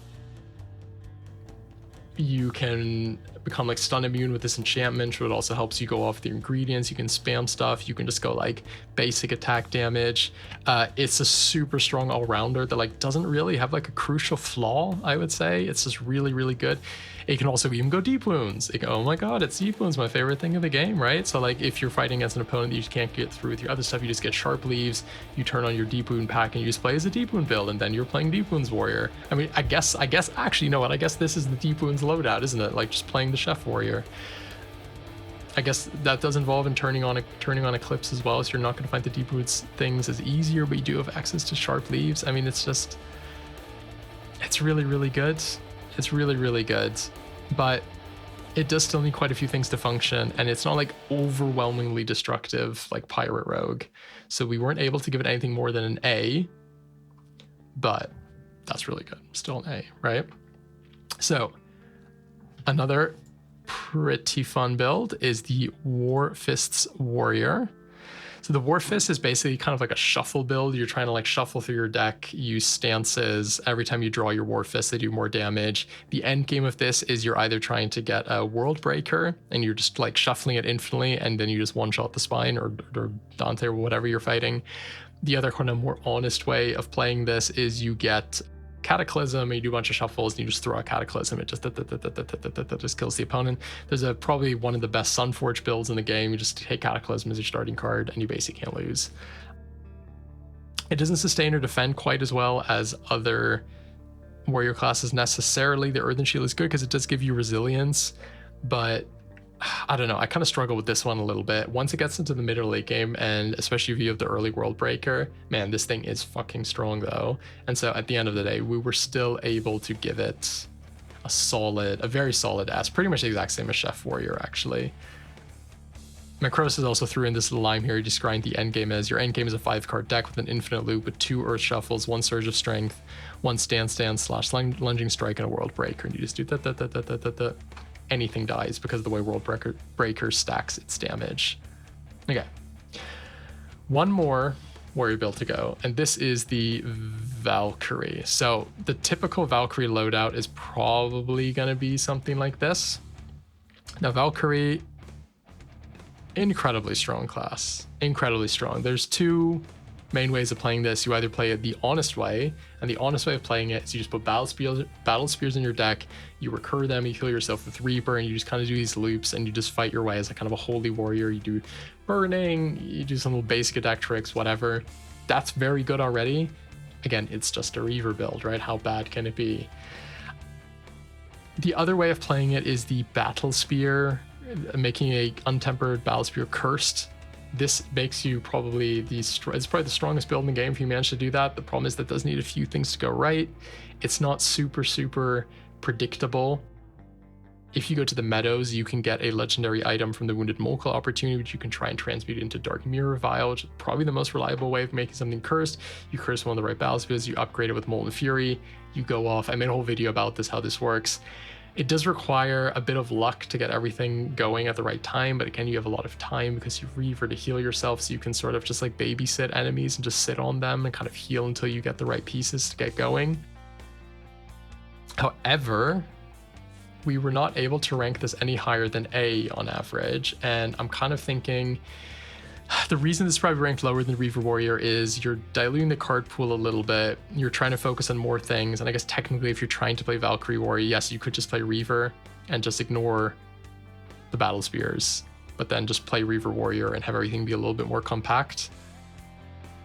So unlike Deep Wounds that I think benefits slots nicely into Reaver Warrior a bit more. I guess the Valkyrie does require you to take this weapon talent, which means you lose the healing from the anger, which you would get with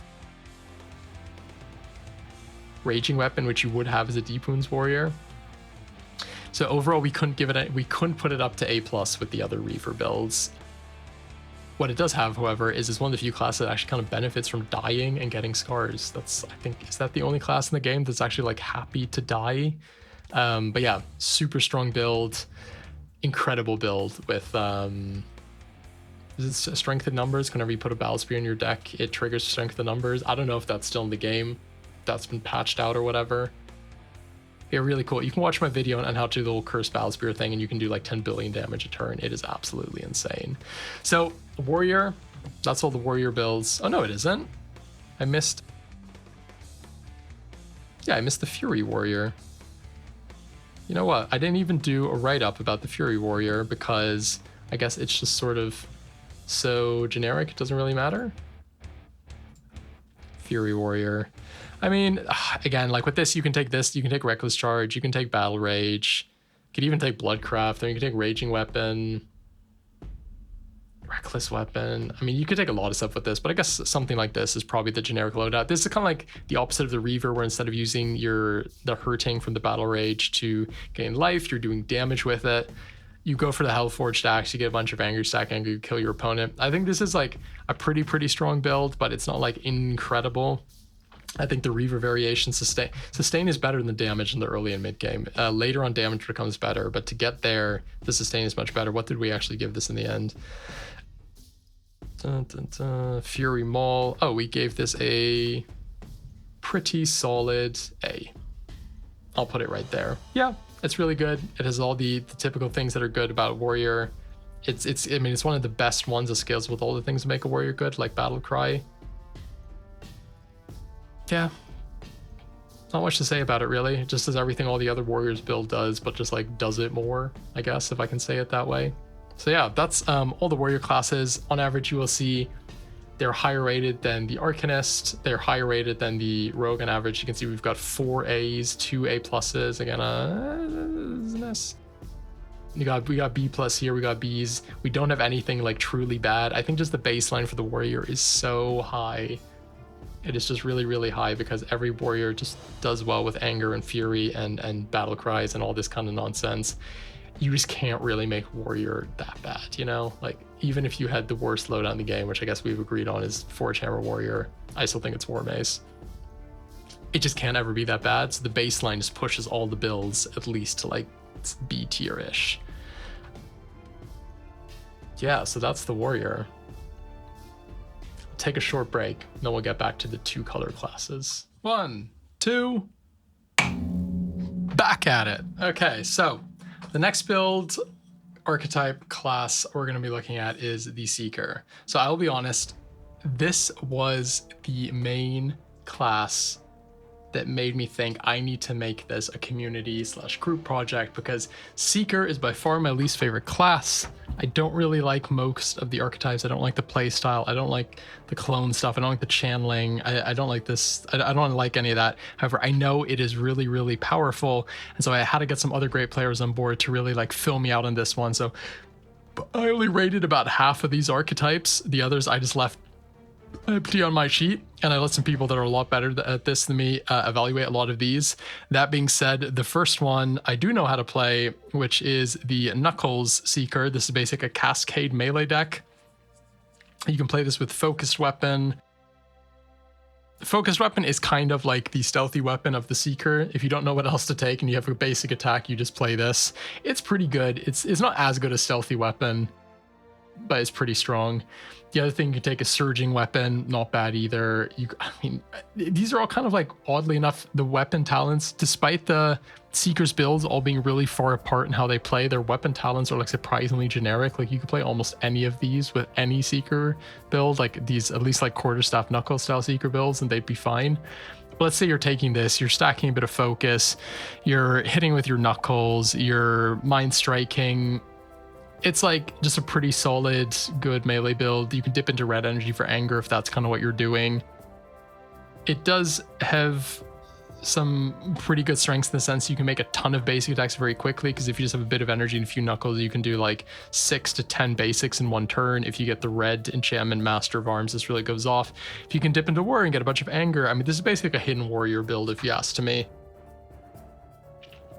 You really go off. It has some sustain issues, has some great defensives, but we did end up putting it pretty solidly in B. I think one of us, I forget who now, put this like way up in A or A plus. No, it got it got 2 S tier shoutouts. They thought this was legitimately like one of the best archetypes in the game. So we must have a pretty high deviation on this. Let me actually check. Oh, it's actually not that bad, 0.88. I think we basically all gave it C's besides 2 S's, which would kind of averaged out into B. Yeah, that makes sense. The next one we're going to look at is the Quarterstaff. So Quarterstaff is pretty interesting. This is similar to Knuckles in the sense that like you're just making basics to make more basics. The only difference in Knuckles is, as you see here, is this is Cascade, so it doesn't matter if they hit or not, but the Quarterstaff has this unfortunate thing of needing to hit the opponent to work. Again, you can play this with Surging Weapon or Focused Weapon. This is really bad against opponents of armor, barrier, impervious, evasion. If you cannot get the damage stacking going, you're not going to go anywhere with this build. You just get hard stuck at like the 2 little base damage or whatever it is. If you can get over that hurdle, the scaling goes crazy. This also plays pretty well with the Nova Scion Nova, which is something we'll look at separate build. The Nova build. This is like pretty fun. It's pretty strong. It also benefits from going into red energy, but I think overall it just doesn't have great sustain. It can get kind of stuck a little bit. It's just not that amazing. And I think having to get to level 4 to be able to get Master of Arms to be able to be good means it's not that awesome. I think we averaged out at B-, but I think this is honestly like a C plus C tier thing. It's technically B-. I'm just going to say it's C+. I think it's more verging towards C than B, if you ask me. Next build is the Shuriken. No, where is it? Shuriken Seeker. So technically this is the loadout for Shuriken Seeker. Again, you can take a variety of weapon talents here. This is just a full heal. You're never going to get through 20 combats. You're just going to recharge this at the blacksmith. You could take Enlightened Weapon for healing. You could take Shifting Form for Bear Form. I don't know. You just take one of these. This is a super passive build that doesn't do a lot of damage. The idea is really, really cool that you're basically just sitting there, not doing anything, and just by like dropping your hand on the floor, you're then killing your opponent. However, there is a build that does this much, much better, which is the Anyform Claw build. I have not put that build on here because that is like, I mean, is it even a build? I feel like it's kind of like a save scum, like jank fest. When Anyform Claw works, once you've save scummed your way into the talents that it needs, it's obviously S tier. If you don't manage to find them, it's obviously complete crap and doesn't work. So it probably legitimately like a C tier build until it works. Let's imagine that's like in a C, C-, the kind of thing.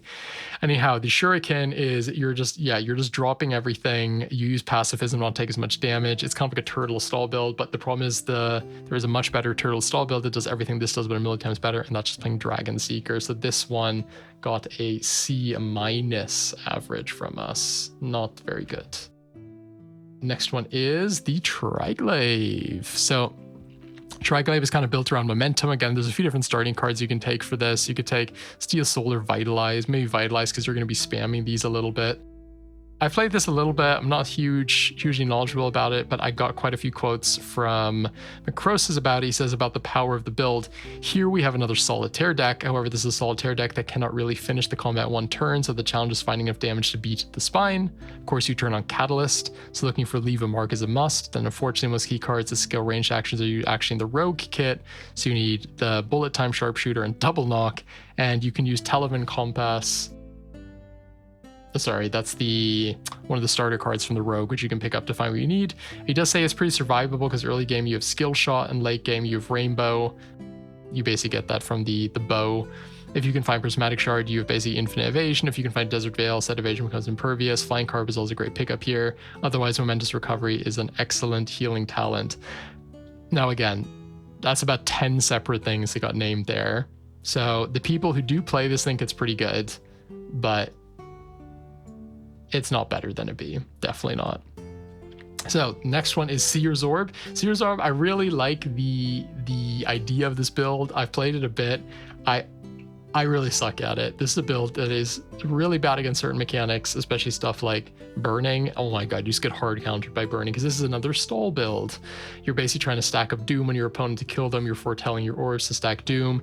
Then you can go into combo mode, and once you get all your combo pieces together, you can pretty much turn one at every opponent with Scorpio's Ruin, which is a new card. However, there is a different, again, like the Dragon Seer does the stalling better, and then the Shamshir Seeker does the Scorpio's Ruin combo better. This is kind of like the worst version of both of those. So this is, sorry, I didn't swap over to it. This is something like this. The Pierce the Veil, really bad starting card. You might want to take Pacifism instead. You can transmute this into something better later in the game. It's fun, it's cool, but it's not that great. People who are good at it say that it can really pop off, but I just think the Agile Seeker kind of does what it does better. It averaged out as a B again. Binary O wrote a really good guide on this, which you can look up on Blightbane, that I'd recommend if you want to check this out. I'm personally a little bit skeptical of it, but yeah, I think again, it's one of these things, it just needs so much stuff to work.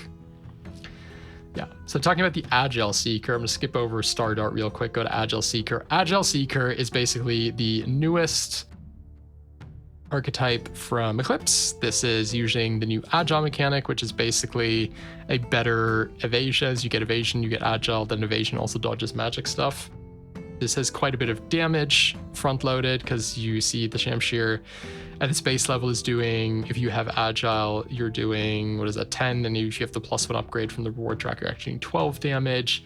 Mindful Weapon can get anything from your deck you need, so if you have a combo going, you need Scorpion's Ruin, whatever, to win, or Sand Soldier combo with clones, you just find it. Otherwise, I mean, if you're feeling pretty lazy, you just like take one of the defensive healing things here, or Focus Weapon or whatever, and you're good too, but technically, I guess this is the one you're supposed to take. It has lots of front load damage, it has good defensive. Sustain is not that great, but it's 2 separate combo routes with like clones and Scorpio's Ruin. It has lots of ways to win, it's really strong, it can find the pieces it needs. We ended up giving this an A+ on average, so pretty strong. The people that are good at it, they say it is incredible.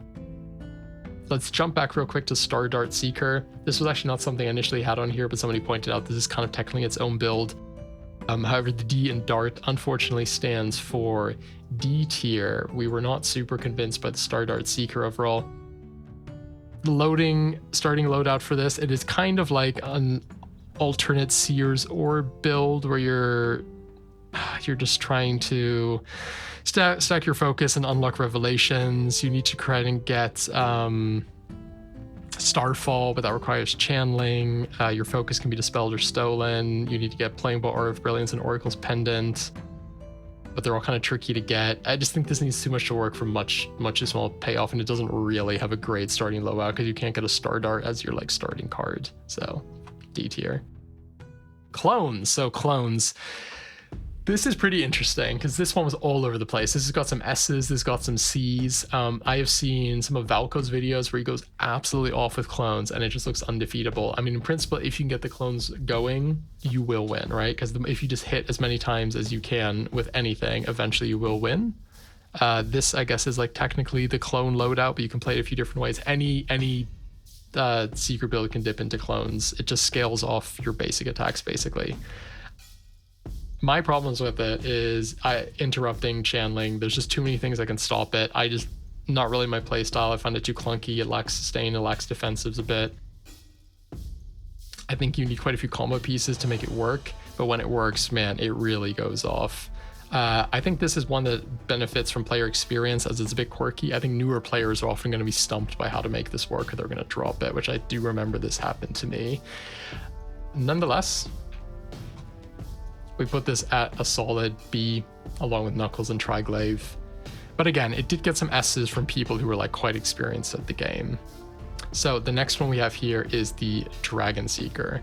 So this is a build I personally really like. This is actually one of the few Seeker builds I think is really, really cool. This is probably the ultimate turtle build. You start with your Dragon Wraps. You start with Majestic Mind, and then there's a few different things you can take here. I guess technically you're supposed to start with Euphoria because this is again another start of turn build like the Gilded Staff Arcanist. Euphoria just gains you 3 health at the beginning of turns. Every time you trigger start of turn effects with stuff like Majestic Mind, you trigger Euphoria. Alternatively, you can go Shifting Weapon to beast form into a bear, which does the same thing as Enlightened Weapon, plus it gives you armor. However, what you can do is take Enlightened Weapon, pick up the bear form later, and then they stack on each other and you get a bunch of health. You're basically just trying to sit back with your little wraps for like, I don't know, 4 or 5 turns to trigger your start of turn effects until you've stacked up enough damage from the Dragon Arms to pop down your opponent. You just need to pick up basically Eldermind Pendant. That's all you need. You don't even need it, but it's really good to have. This class has stuns, it has barrier, it has heals, it has reflect, it has armor. It really has like a lot going for it. And it's really strong from the get-go. I think it can sometimes struggle a little bit in the mid game if you haven't quite gotten your pieces together. And sometimes in the late game, like if an opponent can like do some kind of crazy affliction, if you don't have a way to ward, you can get got. And just scaling on the spine can be a bit tricky because getting enough stacks until you're doing like 6,666 damage is hard. So it wasn't quite good enough for S, but we did say this is like a very solid A. You know, I'm just going to put it next to Caduceus because no, I was thinking of Gilded Staff because the start of turn, but that's Gilded Staff. I'm just going to put it next to Caduceus. The Dragon Seeker's kind of giving him the side eye, probably because they both have blue eyes. I think technically we actually gave it an A- on average, but I think it's good enough for A, especially ever since it got that new card, which is, I wrote it down what it's called here. Yes, Dragon Scales. It got that a few months ago, I think. Very, very solid. The next one up here is Beastform Seeker. Beastform Seeker is like, the dragon form is a form of beast form, but beast form is basically going all in on the beast forms, and the variety that they bring is just super versatile. There's a few beast forms. There's Raven, Bear, Cat, Dragon, I think. And then technically there's also 2 sort of hidden ones, the Ascended and the Corrupted one. And basically you're shifting into the form that's best for you. One does more damage, one does bleeding, one does crits, one does evasion, one does healing, one does armor, one dispels afflictions, one gives you more energy. The problem is they all require channeling, so they can be knocked off you pretty easily if you're piercing. I think this is pretty fun because it's very versatile. There's a lot you can do with it. Like it's kind of like one loadout that has a few paths that can diverge from it. Beastform did a, sorry, not Beastform. I think Macrosis did a very cool version of this build where you have 0 cards in your deck and you murder every opponent turn 1. Is that the right part in this document? I swear I already spoke about a different build where he did that. Is that not the pirate build where he did that? Might have copy pasted this onto the wrong bit. Anyhow, it's pretty strong, pretty versatile, but it's not like as overwhelming as Dragon. This is a B+. I'll have to check that statement about Macrosis' build later. The last build here for the Seeker is technically a Seeker build, but this is actually a Scion build. So this means that you're trying to get all energy types by default, and this is the Nova Scion. This is basically all the Novas. We've kind of agreed that the best starting point for this is playing the Seeker. To me, the best way to play this is you just play Quarterstaff, and then you focus on the Scion Nova. You take Surging Weapons, so you can get any energy color. You're just trying to get the Scion Nova and copy it a bunch of times and just play it a bunch of times, and then you just plays a bunch of Quarterstaffs and you kill everything. It's not that great. It's fun. It needs a lot of stuff to go working. There's tons of energy types going on. We ended up giving it like a strong C-, I think. Novas are fun. They're kind of all over the place. Most of them don't really synergize with each other. But yeah, it is there. So the Seeker on average, no A+, no S tiers, quite a few lower ones again. I think the problem with the Seeker is it doesn't have as good innate sustain as the Rogue or the Warrior. I think the problem is blue and green cards are really far apart design-wise. So like when you have the Hunter, the green and the red are so much closer and they synergize with each other so much better. Whereas like most blue and green cards that are just blue or just green have nothing in common, and it's really hard to like pick them both up into a build that are coherent. You really need like the aqua colors, the blue-green ones, to make it work. I think that leaves some of the builds pretty low down. So I think we have quite a lot of middling builds with this. We've kind of filled out this sort of like B to A, B- to B+ sort of section with the Seeker builds. Again, like a very good player can make the clones and Dragon Seeker do some pretty nutty stuff, but it isn't just quite as much like a self-explanatory free win as it is with stuff like the Reaver Warrior. So that's kind of where we are with that one. So the next one is the Hunter. The Hunter is the red-green. hybrid class. This is probably my favorite of the hybrids. I mean, the warrior is my favorite class overall, so I guess it's not very surprising that a red class is my favorite hybrid class. I don't know, it just has there's something honest about the hunter, you know, it just kind of smacks people. It does bleeding, and it contains one of my favorite archetypes, which we'll talk about soon, which is the Darkness Hunter. I think it is such a cool playstyle. I've never quite seen anything like it in another card builder gamey thing. I just absolutely love it. So, Hunter. This is probably going to be your first loadout, the Hatchet Hunter. So you get flanking, you attack again. This is just an anger build. It's just warrior anger. You gain furies, you regenerate. This is just a variation of the warrior anger build. It's pretty good. It's not quite as good because it doesn't scale directly off of how much anger you're gaining, and regenerate is definitely slower than just gaining the anger forthright. You do need to be in flanking to make this work. It doesn't really scale into the late game, so it does have a lot of downsides. It's like fine. It's a good starty thing. I think we ended up giving it, what did we give it here? A C+. So I'll put it down here with the Quarterstaff Seeker. The next one is the Cleaver Hunter. So this one is not totally dissimilar. You are attacking again as well, but it's dependent on bleeding. To me, this is sort of like the better version of the Hatchet. You can play it either with Hungering Strikes or Feral Strikes. You can also play a Darkness build where you're using Fade to Black, but we'll get into that later. This also benefits from Frenzy, so you can either take Feral Weapon to get a Fury, which can then trigger the Frenzy on the Cleavers, or you play like the designated loadout thing, which I guess is Serrated Weapon, which gives you bleeding, and then you can do a bunch of bleeding, and you can do a bunch of bleeding damage, which is obviously really good. This is like quite strong. It's not like broken, I'd say. It's pretty strong. I'd say the Darkness version is much better. That's because Darkness is just very strong. Serrated Weapon is basically the hunter's stealthy weapon. You can play this with any hunter build and it's going to be at least pretty fine. And when it gets good, it gets crazy. However, with the Cleavers, I might actually be tempted to play Feral Weapon instead of Serrated Weapon. All that being said, we gave it a B. Where did I get it? Cleaver. We gave it a B+. I'm going to put it just below Balm Warrior. Okay, Great Bow. Super fun. Big crits, very easy to play, can get away with a pretty small deck. You can play this with quite a few different cards, but the best one is definitely Blood Hunt. This basically stores up your basic attack damage over time. You're going to be doing big basic attack damage because you're doing critical hits. And then just unleash it all in a huge Blood Hunt, right? Serrated Weapon keeps you sustained. You start with the Life Drinker Venom in your starting hand.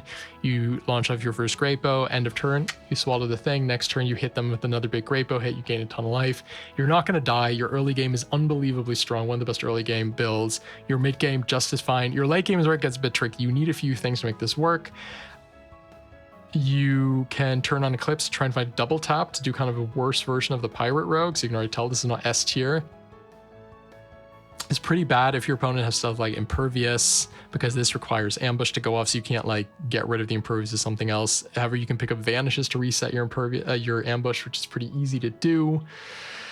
Yeah, it's just really strong. Scaling up to 6,666 damage is a bit of a chore though, so this can't truly be S, but it's just the unbelievable early and mid game make this at least like here. I'm gonna put this at the front of A just because like it's kind of brain dead to play whilst being really fun. I would recommend getting like 1 or 2 additional Blood Hunts, by the way. That really makes this build so much better.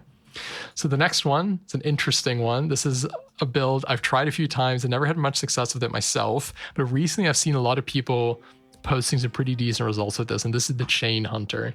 So this is just the chain mechanic. It has all the same downsides. If your chain breaks, you're screwed. It doesn't have good defensive, doesn't have good healings. However, it has some new cards that it got recently. One of them is Innervation. Now with Essential Oils, you have better sustain. You can also, just like with the Rogue, find Sleight of Hand and sustain yourself, so you're not like totally at a loss for that. However, we still could only give it a C, edging towards C+. I think this is a build that's going to get better over time. I'm going to put it in front of these at least. It's edging towards C+. Not amazing. Okay, next one is Totem Warriors. This is a build that I really love. This is a build I have made a video about. Super fun. It's only gotten better over time. There are a few weapon talents you can take with this. You can take Ritual Weapons, probably the one you should take. Hungering Weapon if you're trying to lean into the souls. Could even play Serrated Weapon. Ritual Weapon is probably the easiest way to do it, but I think I played it with Serrated Weapon because the early game for this can be a little bit rough because you're a little bit slow. Super strong, it has tons of defensive, tons of healing, pretty good damage. It needs quite a few cards to kind of get going, and it's very, very dependent on finding the Dark Ritualist talent, which you can always get if you go to the Snow Canto. However, it is best if you just get it at your very first level up. If you don't get it there, this build is a lot worse. If you get it there, this build is amazing. If you get Ancestral Guidance, you can basically stall the game infinitely and get a bunch of souls until you have like 1 trillion max health. You're obviously going to win. There's also a bit of an exploit you can do in Canto 1 in the Blight Woods, or in the Starting Wood area, where you either take a Raven or a Wolf, and you can just stack your souls up to 100 without losing any life, and you will have 100 souls from the get-go. So overall, we gave this an A. I think the early game, if you're not doing the exploit, can struggle a little bit. It needs a few cards to really scale into the late game, but it doesn't have like any glaring weaknesses like kind of the B tier stuff. So Souls has quite a lot of similarities with totems. I personally think that Souls is just this Souls loadout at least is just a worse totem. If you're gonna play Souls, just play the totems. You can get all the souls you want, you can cheese them endlessly. It basically does everything the totems does, but worse. It's still good, it's still a good archetype, but it just isn't as good. It's just B, does the same stuff well without all the additional good stuff the totem does, so B. Next one is Tomahawk. So this is one of my favorites. You're basically going to play it like the Great Bow.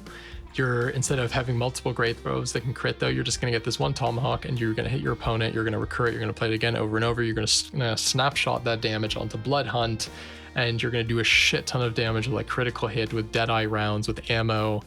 If you can make your Blood Hunt ranged even with like that throwing weapon-esque thing, incredible. You're going to get tons of sustain through Serrated Weapon against the Hunter. It can just never be that bad because of Serrated Weapon. This is really fun. The problem is that like if somehow you lose your Tomahawk, you are screwed. You are going to die, because if you lose your Tomahawks, you are out of luck. You are just completely out of luck. And at the beginning of the game, your Life Drinker Venom also isn't going to do that much because your initial Tomahawks are only going to do a very small amount of damage. It's later on in the game where you can do like Tomahawk, Life Drinker, recur it again, and the third Tomahawk with the big crit heals you for like 400, right? So the scaling is incredible. The early game can sometimes be a little bit rough, and it doesn't really have any defensives besides just sustaining itself, but it's still pretty good. I quite like it. I think I gave it an A, but we averaged out here to like a pretty decent B+. I'll put it next to Bomb Warrior. How about that? So this next one, the Darkness Hunter, we've wrapped it around back to this. Again, does technically not have a weapon talent for it, I believe.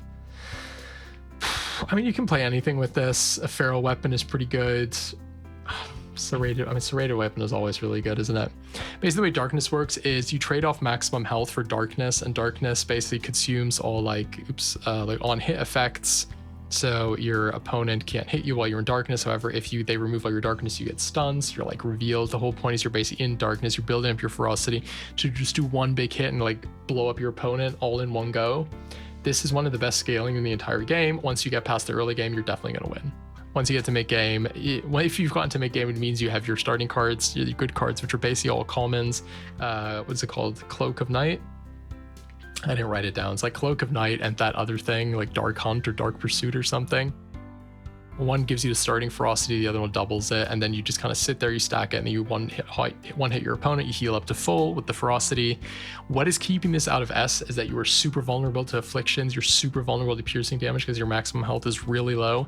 If you go to like, you get burnt a bit and you don't manage to stack your ferocity quickly enough, or it gets dispelled or stolen, you are just gonna die. So you do have this big weakness, and your early game does kind of blow, but your late game, your mid and late game are so incredible. I'm gonna have to put this up here. Yeah, this is like an A. Again, once you're mid game, it's S. Once you're mid game, it's S. But it's just the start is just too rough. But you're lucky too, is all the Darkness cards just end up self-contained in one pack, so you don't need to activate much. So you'll probably find them. The last Night class we're going to talk about here is the newest one, the Voodoo. So this one is quite interesting. I gave it a very high rating. I've only played this a few times, but every time I've played it, I've just been like, And how do I lose, you know? Like besides me just being stupid and messing it up, how do you lose?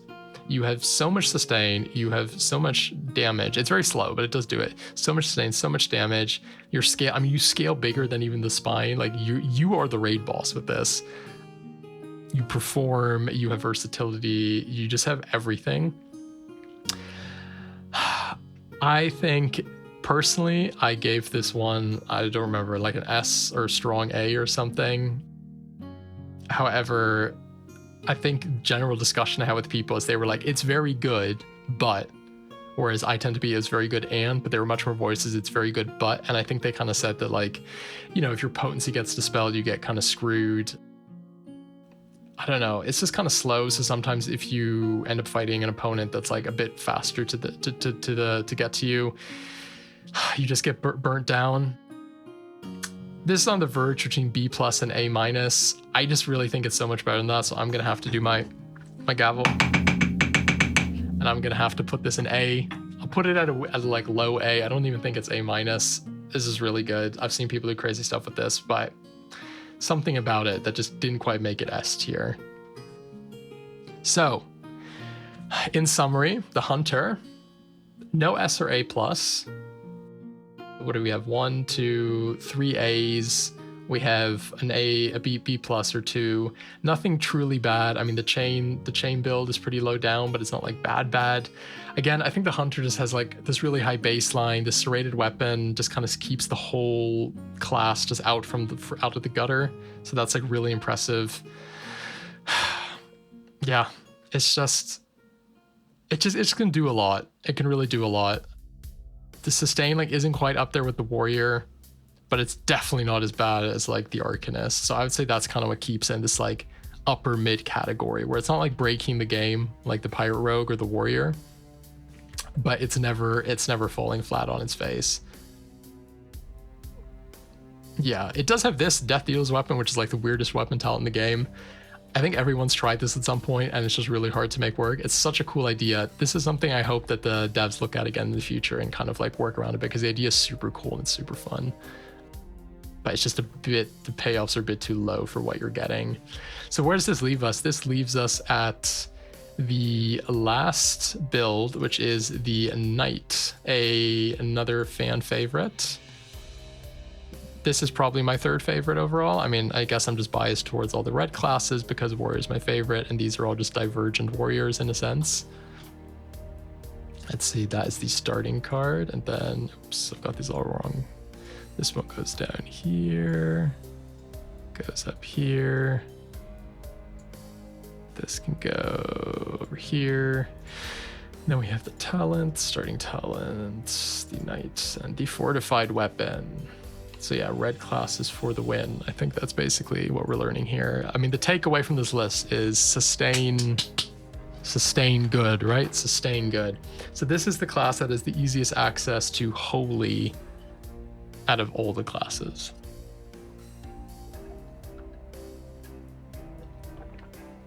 It's the archetypal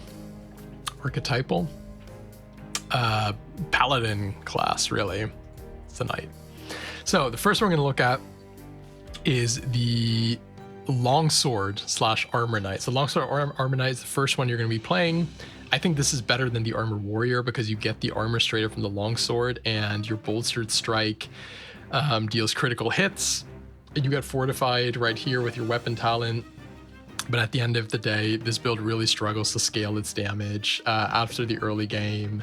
You don't really have any sustain. I think your damage kind of sucks a bit. We gave this on average a C.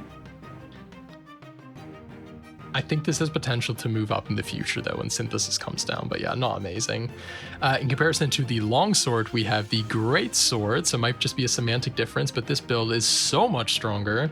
You can either play this honestly without malignancies, which is how we're valuing it today.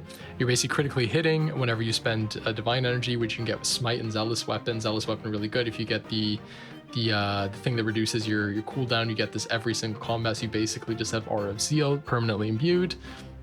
And you have access to holy cards, which is probably the best part about this. You just do shit tons of damage. This is like one of the best Code of Poverty builds. You just get Code of Poverty, you get the code thing that strikes multiple times, you do a bunch of damage, you critical hit all the time. You imbue the enchantment that burns. It's kind of similar to Caduceus without the inbuilt healing, but it's just really good. Otherwise, you can just play it with Zeal and just like crunch your opponent down with Zeal. It lacks of its sustained defensives early. Falls, you know, has all the same Zeal pitfalls where you just kill yourself, but it is pretty good at the end of the day. And I think we gave this like a very solid A. It's not as good as Darkness Hunter. It's better than Dragon Seeker. I don't know about that. I'll put it like there. You know, this is worse than that. I'm putting Darkness Hunter at the top here. There you go. Okay, so another unlucky entry into the chain archetypes. I'm just gonna rate this one straight away. I think we slapped this one in C again. I think we're big on the C-ish range for the chain stuff.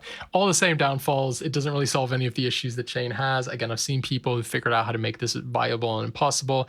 It doesn't mean that it's like actually good or like easy to understand or always viable. It's just another chain build. This one at least has some barrier going. Yeah, make of that what you will. Next one is Katana Knight. So this is one of my favorite classes. This can also be played 4 colors. This can be a bit like all over the place. Katana is ideally played with, the way I play it is I play it with Zealous Weapon and I play it with Radiant Assault. So Radiant Assault is, you know how so far I've mentioned every class is like the Hunters have Serrated Weapon, the Rogues have Stealthy Weapon. The Radiant Assault is like the one thing that keeps like all knights from just like, they cannot be truly terrible as long as Radiant Assault exists because this just synergizes with everything. You take Katana, you take Radiant Assault triggers the Katana, makes everything cheaper. You cast expensive cards for free. The problem is you have to find the expensive cards first. You have to kind of cantrip through your deck endlessly. Katana doesn't do that much damage. You need a few things that help you scale. Super, super fun though. We couldn't put it any higher than B- though. I think it was like kind of a low B- too, but I'll put it in there. It's not C. So the next one, a very strong archetype, very popular as well, is the Blessing. Ooh, how did that fall over? The Blessing archetype. This gives you blessings. Blessings are really freaking good, right? I mean, they protect you, they heal you, they stop afflictions, they give you damage. I mean, you're just focusing on that. You're using weapon power to become blessed, which is I think the same as that code again that doubles all your blessings at the start of turn. You get both of those combined. I don't know, does that quadruple your blessings at the start of turn? I think it does. It's insane. This is a really, really crazy build. It has crazy high potential, a pretty high floor as well because you've great sustain. Your damage kind of sucks at the beginning, I'll be honest with that. And you have to time your pure weapon correctly to get blessed in the right fights. You can, instead of playing Word of Purity, again, you can just take Radiant Assault. This is just super, super strong. It doesn't really have many downsides besides a bit of like lack of early game damage, but we did on average give it an A+ at the end of the day. It's a blessing build that comes with Blessed. Like, that's amazing. So the next one, this is kind of a pair actually, so it's Banner Knight and Radiant Knight. We'll do Banner Knight first. It's basically the same build, except Banner Knight is kind of like hard focusing on trying to get this cheesy banner win con. The problem with Banner Knight is you need a total of either 4 legendaries and a rare or 5 legendaries to make it work. If you get them, it's obviously a free win and you one-shot everything in the game, but against getting there is hard. So the way I interpreted this is like you are strictly trying to get the banner win. So this just goes into B. However, the Radiant Knight, which is kind of like, oh, I didn't even swap these again, did I? Which is technically like the same thing. I don't even know what you'd want to take here. I guess you just take Zealous Weapon. The Radiant Knight, which is technically the same thing. Again, take Radiant Assault, Radiant Mace, Zealous Weapon just to get all your colors. That is not as constrained as to like hyper focus on the banners and maybe only pick them up if they're beneficial. We rate it at A. I think this is like a pretty solid A as well. Let me actually give that a check. Radiant. Yeah, this is like basically bang on A almost.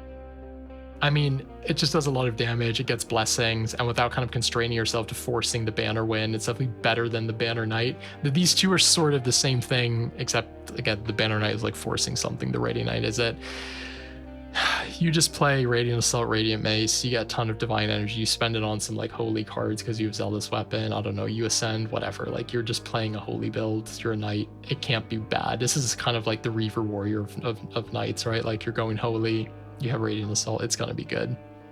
So, next one is the Firecast / Ascension / Zeal Knight. There are a lot of words here. Basically, this is playing the Sunlance Knight, and we're playing Dedication, and we have, you can take Angelic Weapon. However, it's probably actually smarter to take Zealous Weapon instead of Dedication. If you want to, you can take Radiant Assault, but probably take Dedication. This is basically another Bury build, Firecast build. This is similar to the, where'd he go? Where did we put him? Where is he? There he is, Firecast Arcanist, but the Divine version. And since Divine and Holy is one of the best things in the game, it's obviously going to be better than that. This is probably the easiest way to ascend in the game because you can burn that card Exalt that just ascends you. It is really, really good. However, I personally think this has kind of a crappy early game, and it also has the same Zeal pitfalls where you die to your own Zeal or you just don't get the right stuff. You do need a few cards to make this work. There's a lot of RNG going on with the fire casting. There's that one card that lets you specifically target a card in your deck to fire cast. If you don't find it, it's all RNG. If you can make it to essentially reliably every game, obviously S tier, once you're ascended 3, you can't die and you'll kill everything. However, overall in terms of reliability versus the total ceiling of this, we kind of ended up in A with this. It also did get like a small stealth nerf with Eclipse, because now that we have Demonic Ascension, if you become corrupted mid-fight, like let's say fighting the Spine or Hildoon, you will instead start ascending into demon form, which will eventually just kill you, and you won't get any benefits really from it at all. So that actually kind of got weirdly stealth nerfed. It's really cool. You just need to watch out. It doesn't happen a lot, but it's pretty good. So the next archetype, Defiled. This is the newest one. This is pretty unique because it's Defiled Energy.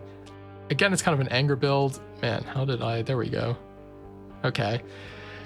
Technically, this is the correct loadout. This is an interesting build because you're actually destroying cards you put into your deck.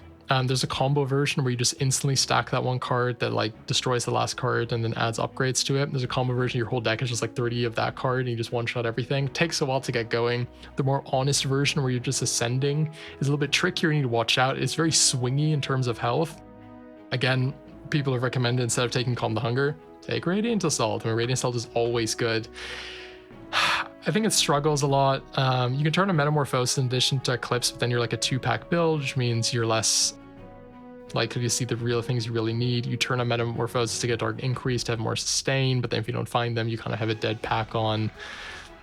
I think it just needs a lot to get going. It's a bit risky, it's a bit swingy. Also, two energy basic attack. It does a lot of damage, but it just... I don't know, I always found this one a bit tricky. The ceiling is very high, but I find the floor very low, and we overall agreed with that, and we just put it solidly in B. Now, on to the very, very last build before I quickly give my hot takes on what I think some of the synthesis classes might be like. This is the Affliction / Hex Knight. This is the most unanimous vote we had, I think, with a single dissenting vote. Is the most S tier of S builds in the game. It has everything. So, well, I should probably show you what I'm talking about. This is the best thing in the game. So technically this is the loadout. You have burnings, you have afflictions, you have frozens, you have defense, you have healing from your infectious weapon. Then later on you have all the other afflictions. You have weakness, you have stagger, you have just everything. You have poison, you have charmed, you have doom. The hexes that you will apply later cannot be taken away. They're kind of like Sinister, right? They apply and they're gone. They're there. They cannot be dispelled. Instead of taking Glaive Stroke, by the way, don't take this. Actually, take Radiant Assault. You'll just trigger your Scimitar a bunch of times, which will heal you, and then your Frozen falls off and you heal yourself again next turn. This is just unkillable whilst doing 1,000,000 damage, whilst having great sustain, whilst having great defenses. There's just like nothing this build doesn't really have. It's good in the early game, it's good in the mid game, it's good in the late game. It barely needs anything to work. You can actually just play this hex build without hexes, just as afflictions, and you're fine. This is definitely the most S tier build. We all agreed on this besides one dissenting vote. Let me see who it was. Okay. We'll have some words later. But even that dissenting vote was not very strong. It's more just like they could be A as well or S. Yeah, Affliction Hex Knight, absolutely cracked. Definitely better than the Pirate Rogue overall because it just total ease to play, I'd say. The Pirate Rogue, you still need to get legendary. I think the Affliction Knight is basically just good to go with almost with what you have from the start. You just need to find like 1 or 2 common cards and an uncommon card and you're good to go. It is just so good and so strong. So that is all the current builds in the game. This is the list that we created between about the 10 of us or so. Obviously, Synthesis is coming out very soon. I'm not quite sure when I'll upload this, but hopefully before Synthesis comes out. I'm recording this about 2.5 weeks before Synthesis comes out. I've been playing the beta, so I've been able to try out some of the new classes. I'm just gonna give my quick prognosis on where I think these might land in the future, without going into too much detail, because spoilers, blah, blah. The kind of the equipment Space Marine Knight thing, this has like A+ S tier potential. This has a lot going for it. Defensives, damage, blessing, sustain, whatever. This is crazy. I'm gonna put in A+ for now. I think it has a lot similar to the Blessing Knight actually, but like it could be S tier. I think once people figure out like the right way to play it, it is super interesting sequencing with equipment. Super cool. This is probably my favorite one to play. Next one's the Companion Hunter, which is like very, very versatile. It has quite a few different ways you can play it. Super interesting. This is like, I'm not high enough on this to give it the S, because I don't think it's that crazy, but you know what, it does have a way of playing it with deep wounds. So, you know, my buddy over here with the eye patch, it's at least an A, I'm telling you that. And then you have the Adaptation Warrior. This one I've only played about 3 times, but every time I played it, I played on Impossible. I fucking destroyed everything. This is also at least an A.